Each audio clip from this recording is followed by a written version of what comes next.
좋아요와 댓글, 구독, 알림 설정까지 놓치지 마세요. 뉴스 속 경제 이슈는 더 쉽고 깊게, 최신 고용 동향은 더 빠르게 전해드리는 고용브리핑 365 시간입니다. 박지훈 기자와 함께합니다. 어서 오세요. 안녕하세요. 네, 오늘 어떤 이슈가 있을까요? 내년도 최저임금을 논의하기 위해 열린 최저임금위원회 두 번째 전원회의에서도 노동계와 경영계 간 팽팽한 기싸움이 계속됐는데요. 인상폭과 적용 범위를 놓고 진통이 계속되면서 올해도 기한 내에 협상이 과연 이뤄질 수 있을지 벌써 우려가 나오는데요. 해외에서는 최저임금 논의 어떻게 진행하고 있을까요? 현재 우리 논의 과정과 함께 이슈픽에서 짚어봅니다. 예, 곧 3차 전원회의도 앞두고 있는데요. 지금까지의 논의 과정은 좀 어떻습니까? 네, 올해 최저임금은 9,620원인데요. 노동계는 고물가로 인한 생계난에 올해 최저임금보다 24.7% 높은 12,000원까지 올려야 한다고 주장하고 있고요. 경영계는 경기 위축과 자영업자 대출 급증 등 경제 상황을 고려해 동결을 요구하며 맞서고 있습니다. 2차 전원회의까지는 진전을 보지 못했고 얼마 뒤 3차 회의를 앞두고 있습니다. 특히 이번엔 최저임금위원회가 판단의 기초자료로 삼는 한국통계학회 비혼근로자 월 생계비를 놓고도 노사 간 신경전이 벌어졌는데요. 예, 그러니까 결혼하지 않고 혼자 사는 근로자의 한 달 생계비 얼마로 조사된 걸까요? 네, 비혼 단신 한 달 생계비가 전년보다 9.3% 늘어난 월 241만 원으로 조사됐는데요.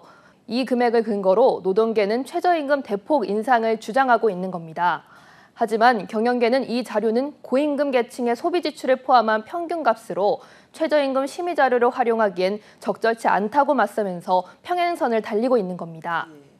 자, 최저임금 결정 이번에도 쉽지가 않아 보이는데요. 이게 시일 안에 협상과 또 합의가 이루어질 수 있을까요? 최임위는 심의 요청을 받은 날부터 90일 이내까지, 즉 이달 말까지 협의해 고용부 장관에게 제출해야 하는데요. 하지만 최저임금 제도가 시행된 1988년 이후 매년 회의가 열렸지만 법정 기한 내 심의를 마친 건 8번에 불과합니다.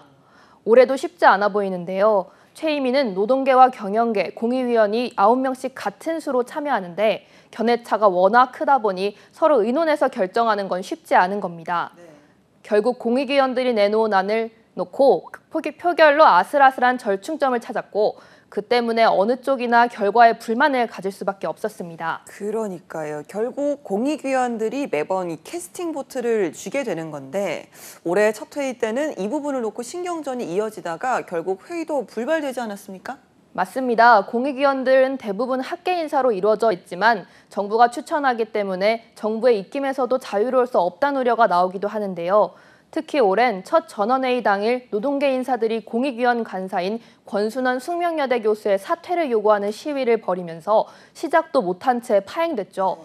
권 교수가 주 69시간 근로시간 개편안을 주도해서 마련했기 때문입니다. 그렇군요. 자, 올해는 더 험난해 보이는데요. 또 하나의 쟁점 사안이죠. 이 업종별 차등 적용, 이것도 견해차가 크지 않습니까? 맞습니다. 지급 능력이 부족한 업종에는 최저임금을 낮게 설정하자는 건데요. 물론 현행 최저임금법 제4조 1은 최저임금을 사업의 종류에 따라 차등 적용할 수 있다라고 규정하고 있지만 최저임금 제도 도입 첫 해인 1988년 10인 이상 제조업에만 적용했을 뿐 노동계의 강한 반발로 30년 넘게 사문화됐습니다. 네, 그렇다 보니까 이제 지난해 최임위에서도 경영계에서 업종별 차등화 방안을 표결에 붙였지만 결국 부결된 걸로 알고 있습니다. 네, 하지만 현재 대통령의 대선 공약인 만큼 정부는 차등화의 파급 효과 등을 따져보기 위해 연구 용역을 진행했는데요. 그 결과 지난 3월 완성된 보고서는 최저임금위에 제출된 상황입니다. 하지만 노동계의 강한 반발로 2차 회의에서도 논의의 첫 발도 못 떼고 다음 회의로 넘겨진 상황입니다. 그렇군요. 자, 이런 진행 과정에서 가장 촉각을 곤두세우고 있는 건 역시나 자영업자들이 될 텐데요. 네, 자영업자들은 주휴수당만이라도 폐지해달라는 목소리를 내고 있는데요. 요즘 자영업자들은 아르바이트생을 3시간 이하로 쪼개서 쓴다고 합니다. 더 오래 일하는 게 서로 좋지만 주휴수당 부담 때문이라는데요. 네. 주휴수당은 한 주에 15시간 넘게 일하면 추가로 휴일 하루치 급여를 더 주는 제도입니다. 자영업자로선 지출비가 더 많아지는 거죠. 이러다 보니 지난 3월 한 주당 근무 시간 17시간 이하 취업자 수는 220만 명을 넘겼을 정도인데요. 하지만 노동계는 주휴수당을 없애면 최저임금을 올려도 실질 소득이 줄어들 수 있다며 폐지를 반대하고 있습니다. 그렇군요. 자, 이렇게 사안마다 노동계와 경영계의 견해차가 큰 상황입니다. 해외에서는 이런 최저임금 결정 과정이 좀 어떻게 이루어지고 있을까요? 네, 독일의 경우 전문적이고 객관적인 자료, 구체적인 지표나 산식을 결정 기준으로 삼아서 최저임금 위에 토론과 협상이 이뤄지기 때문에 노사가 서로 수긍하고 또 인정하는 분위기라고 합니다. 네. 매년 최저임금 수준을 결정하는 한국과 달리 독일은 새 최저임금을 적용해 갱신하는 기간이 2년인데요. 신뢰성 있는 자료를 확보해 실증 분석을 통한 결과를 얻기 위해서라고 합니다. 스위스 제네바주의 경우에는 법으로 정해진 금액을 물가에 연동하는 방식으로 최저임금이 결정되는데요. 네, 그렇군요. 자, 모두가 신뢰할 수 있는 객관적 지표인 이 물가 수준을 활용한다면 아무래도 이런 소모적인 논쟁은 줄일 수가 있겠네요. 네, 최임희가 이달 초 홈페이지에 공개한 국외 출장 보고서에 따르면요. 네. 이런 국가별 최저임금 논의 방식은 소모적인 논쟁을 막고 합리적인 결과를 내고 있다고 보고서는 전했습니다. 한국 경제의 특성상 그대로 적용하는 건 무리겠지만 참고해 볼 만한 부분이기도 합니다. 네. 이번에도 법대로라면 위원회가 이달 29일까지 최저임금 수준을 의결해 노동부 장관에게 제출해야 하는데요. 과연 기한 내에 합리적인 방안을 찾을지 주목됩니다. 알겠습니다.